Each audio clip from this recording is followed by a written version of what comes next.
There is a reason for every language that you learn. Sometimes the reason is obvious to you and you already know it when you're starting out the language, such as you want to watch TV, you want to read a book, you want to be able to write. You just want to understand. You want to be able to speak. But other times, you just really don't know. It's a language you're interested in and you don't have that solid meaning behind it. And I know it's really controversial, but a lot of the times people will talk about how if you don't have a solid reason behind learning a language, then, your motivation will not stay up. And yes, while that is true, because you do need something pushing you to keep going, I also know that there is a reason behind every language you learn, whether you know it or not. Some of you may know that I am a Christian, and I believe that there is a reason for everything that happens, everything that we do.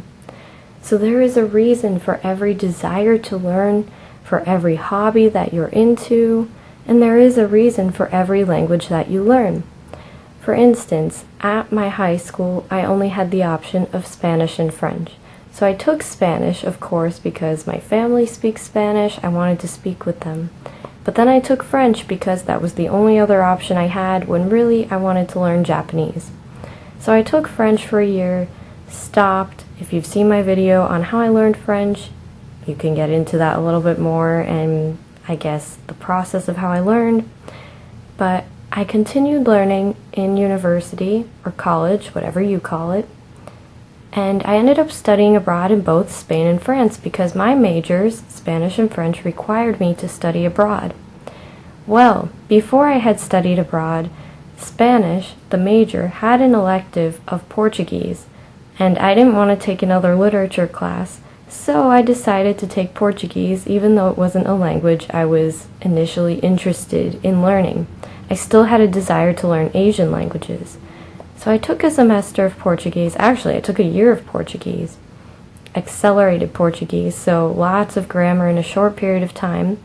Just practiced it a lot because I really felt in love with it.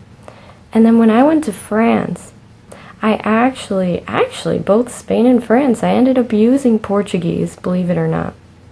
There is this Brazilian place in Madrid called Casa do Brasil, and there's a Brazilian community there. I did some language exchanges to keep up with it while I was there. I spoke Portuguese in Portugal.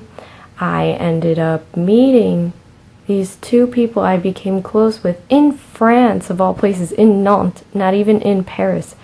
I became friends with them because we had a common language other than the fact that both of us were foreigners trying to learn French. We also had Portuguese as a common language to be able to bond in this foreign place. Then I started studying Korean because I've been wanting to learn for a while. I didn't know that one of the roommates in my house would be Korean and that we would be able to connect through the fact that I have an interest in Korean and I'm showing a willingness to learn and to share this cultural experience and exchange with her. As well as my program director speaking Polish. I didn't know that she was going to be from Poland. I didn't even know who she was.